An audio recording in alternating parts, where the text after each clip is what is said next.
Everyone. ఇవాళ మనతో పాటు ఉన్నారు సీనియర్ జర్నలిస్ట్ భరద్వాజ్ గారు. వారితో మాట్లాడదాం. సార్ నమస్తే సార్. సార్ రీసెంట్‌గా రిలీజ్ అయిన 'కంగువ' మూవీ సూర్యాది. సో తను జ్యోతిక వచ్చేసి ఒక సోషల్ మీడియా ద్వారా ఒక పోస్ట్ చేశారు. ఏంటంటే ఇంత నెగటివిటీ ఎందుకు మూవీ పైన అని చెప్పేసి తను ఒక స్టేట్మెంట్ అయితే అడుగుతున్నారు. సో దీనికి ఎట్లా రియాక్ట్ అవుతారు సార్? నెగిటివిటీ అంటే మీడియా మీద ఆవిడ కొంచెం ఆగ్రహం వ్యక్తం చేశారు. ఆగ్రహం అంటే ఇది చాలామంది మాట్లాడుతున్నది. ఈ జ్యోతిక కొత్తగా మాట్లాడుతున్న విషయం కాదు ఇది. జ్యోతిక మొదటి పర్సన్ కూడా కాదు. దాదాపు నాగవంశీ అనేటువంటి సితారా ఎంటర్టైన్మెంట్స్ ప్రొడ్యూసర్ వారు కూడా గతంలో ఇదే మాట్లాడారు. అంటే రివ్యూల ద్వారా సినిమాని చంపేస్తున్నారు మీడియా. ఆ రోజే రివ్యూ అంటే సినిమా అయిపోయిన మరుక్షణం రివ్యూ ఇవ్వాల్సిన అవసరం ఏమిటి మీకు? బ్రీతింగ్ స్పేస్ ఇవ్వచ్చు కదా.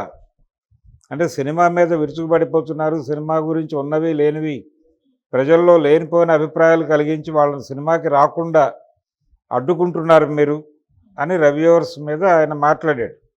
దాదాపు అదే సెన్స్ ఆవిడది కూడా. మీడియా మీద నాకున్న గౌరవం పోయింది అంది ఆవిడ. రెస్పెక్ట్ పోయింది. కాబట్టి మీడియా కిల్ చేసింది ఒక రకంగా మా సినిమాని, కంగువాని అంది ఆవిడ.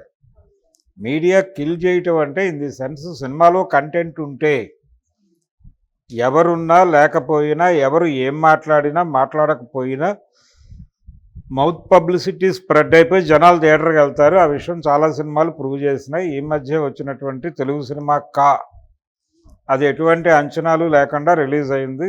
రిలీజ్ అయిన తర్వాత పబ్లిక్ కనెక్ట్ అయ్యారు సినిమాకి అనేది ఎవరు ఊహించని రీతిలో కనెక్ట్ అయ్యి 2 పెద్ద సినిమాలు ఉన్నాయి దాంతోపాటు.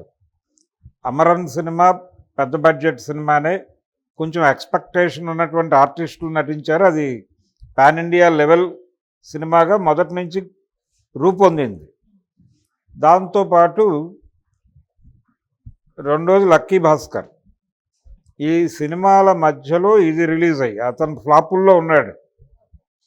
కిరణ్ అబ్బవరం ఫ్లాపుల్లో ఉన్నాడు. ఆ సినిమా మీద ఎవరికీ అంచనాలు లేవు. ఆ టైటిల్ ఏమిటో అర్థం కాలేదు జనాలకి. అయినప్పటికీ సినిమా కనెక్ట్ అయ్యి వెళ్ళిపోయింది. మీ సినిమా కనెక్ట్ అయితే మీ సినిమాకి హెవీ ఓపెనింగ్స్ వచ్చినాయి. హెవీ ఓపెనింగ్స్ వచ్చి అవి నిలబడలేదు. నిలబడకపోవడానికి కారణం ఏమిటి? ఎక్కడ మనం సినిమాని జనాలకి కనెక్ట్ చేయలేకపోయాం అనేది ఆత్మవిమర్శ చేసుకోవాల్సిన సందర్భం.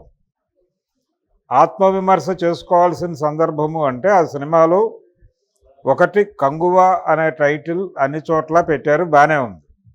అసలు ఈ కంగువ అంటే ఏమిటి అంటే అగ్నివీరుడు అని ఒక నిఘంటు అర్థం ఉందని చెప్తున్నారు. పోనీ అదే టైటిల్ పెట్టచ్చు, అగ్నివీరుడు అని పెట్టచ్చు. గతంలో పెట్టేవాళ్ళు అలాగే. ఇప్పుడు కమల్ హాసన్, రజనీకాంత్లు నటించినటువంటి సినిమాలకు తెలుగు టైటిల్స్ పెట్టేవాళ్ళు. నాయకన్ అనే సినిమాకి ఇక్కడ నాయకుడు అని టైటిల్ పెట్టారు. అలాగే మణిరత్నం గారి సినిమాకి పల్లవి, అనుపల్లవి అని పెట్టారు, మౌనగీతం అని పెట్టారు. అలా అనేకం, దళపతి అని పెట్టారు. ఇవన్నీ తెలుగు టైటిల్సే. మహానది అనే టైటిల్ తెలుగు టైటిలే. కానీ ఈ మధ్య రజనీకాంత్ సినిమా వేటయానికి అలాగే ఉంచేశారు టైటిల్, వేటగాడు అని పెట్టల. ఇలాంటిది ఒక కన్ఫ్యూజన్ ఉంది. అసలు ఆ సినిమా ఏమిటో జనాలకు అర్థం కాలేదు. కంగువ అంటే ఏమిటో తెలియదు. తీరా థియేటర్లోకి వెళ్ళిన తర్వాత అదేమో టోటల్గా ఒక పాన్ ఇండియా ఫార్ములాలో తీశారు సినిమాని. ఈ ఫార్ములా అనేది జనాలకు చిరాకేసింది. ఈ ఫార్ములా కోసం మేము ఇలాంటి సినిమాలే చూస్తాము అని మీరు అనుకున్నారు. మాకు రొటీన్ సినిమా చూపించి మీరు ఎందుకు చూడలేదని మా మీద కోప్పడితే ఎలా అంటున్నారు ఇప్పుడు జనాలు. అందుకని జ్యోతిక గారు విమర్శించే ముందు, ఇప్పుడు ఆవిడ ఎలాగైతే విమర్శకుల మీద దాడి చేశారో, ఆవిడే కాదు, రివ్యూస్ వలన సినిమాలు చనిపోతున్నాయని మాట్లాడే వాళ్ళందరూ కూడా తమ కంటెంట్లో ఉన్నటువంటి జెన్యూనిటీ ఏమిటి, జనాలు నిరాదరించడానికి అవకాశం ఉన్న సినిమా తీసామా లేకపోతే కావాలని కిల్ అయిపోయిందా సినిమా అనేది చెక్ చేసుకోవాలి.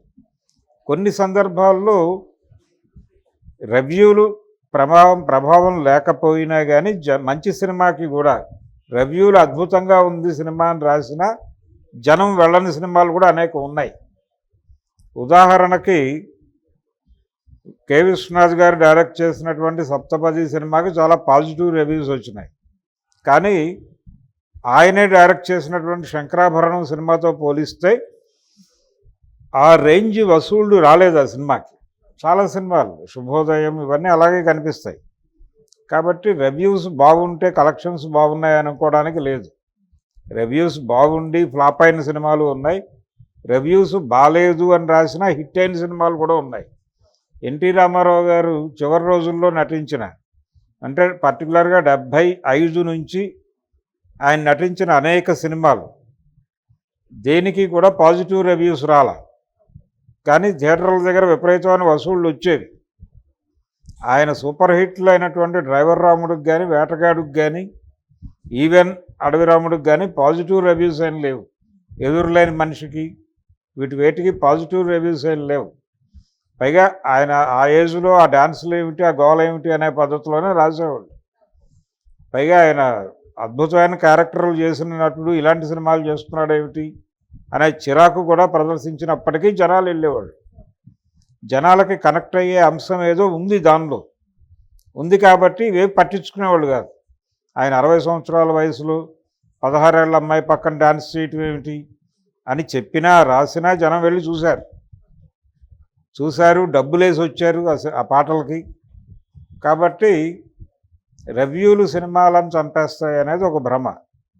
కంటెంట్ నిజాయితీగా ఉందా, కంటెంట్ నిజంగానే జనాలకి కనెక్ట్ అయ్యేదిగా ఉందా లేదా అన్నది ఒక్కటే పాయింట్. కనెక్ట్ అయ్యే సబ్జెక్టుని ఎవరూ ఆపలేరు. ఆ మధ్య దిల్ రాజు గారు ఒక సినిమా రిలీజ్ చేశారు. ఆ సినిమా అది పెద్ద హిట్ అవుతుందని ఆయన, అది జనాలకు కనెక్ట్ అవుతుందని ఆయనే అనుకోలేదు. ఆయన 2 వారాలకి ఓటీటీకి అగ్రిమెంట్ చేసుకున్నారు. విచిత్రంగా ఆ సినిమా సక్సెస్ అయిపోయి థియేటర్లో ఓటీటీలోకి వెళ్ళాక కూడా థియేటర్లో స్ట్రాంగ్గా నిలబడింది. ఏం చేయాలో అర్థం కాని పరిస్థితి ఏర్పడింది ఆయన. మరి దానికి ఏ మీడియా ఏం చేసింది?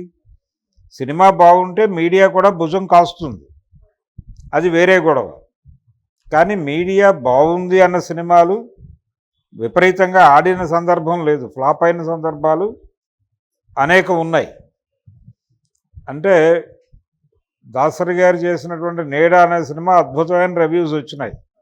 దానికి ఏమి ఆయన బొబ్బిలి పులి సినిమాకి నెగిటివ్ రివ్యూస్ వచ్చినాయి, కటకటాల రుద్రయ్యకి నెగిటివ్ రివ్యూస్ వచ్చినాయి, కానీ ఆ సినిమాలు కూడా ఆడేసినాయి. అలాగని ఆయన నీడ సినిమాకి విపరీతమైన పాజిటివ్ రివ్యూలు వచ్చినాయి, కానీ దీని కలెక్షన్స్ ఆ రేంజ్లో రాలేదు. అందుకని ఇవన్నీ గమనిస్తే మనకు రివ్యూస్ గురించి వీళ్ళు బాధపడటం ఏదో సామెత చెప్పినట్టు తయారైంది. అంటే వంకలైనమ్మ డొంక పట్టుకుని తిరిగినట్టుగా అని ఒక పాత సామెత ఉంది, అలా తయారైంది పరిస్థితి. అందుకని ఇవన్నీ ఏదో వంక కోసం చెప్తోంది ఆవిడ.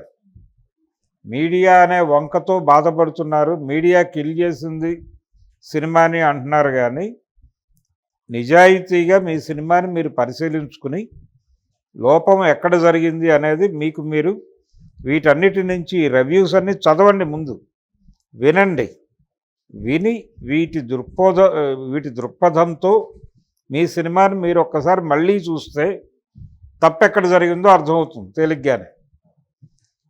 ప్రధానమైన విమర్శ ఏమిటి? ఆ సినిమా చాలా లౌడ్గా ఉందని, దాన్ని పరిహరించుకొని ఉండొచ్చు. మీరు సెన్సిబుల్ లైన్ అనుకున్న దాన్ని ప్రాపర్గా జనాలకు రిజిస్టర్ అయ్యే డైలాగులతో నడపలేకపోయారు, అది లోపం కనిపిస్తుంది తెర మీదే. సో మీరు ఒక్కసారి మొత్తం గోత్రు అయ్యి ఆ తర్వాత ఆ సినిమాని చూసి ఈ కోణంలో చూసి బాగుంది అని మీరు చెప్తే, మీరు రివ్యూ ఇచ్చినా ఇలాగే ఉంటుంది. జ్యోతిక గారు రివ్యూ ఇచ్చినా ఇలాగే ఉంటుంది తప్ప భిన్నంగా ఉండదు. అందుకని రివ్యూవర్స్ మీదో మీడియా మీదో పడి గగ్గోలు పెట్టడం చాలా తప్పు. బాగున్న సినిమాని మోసేది మీడియానే, బాలేని సినిమాని బాలేదు అని చెప్పగలుగుతుంది అంతే తప్ప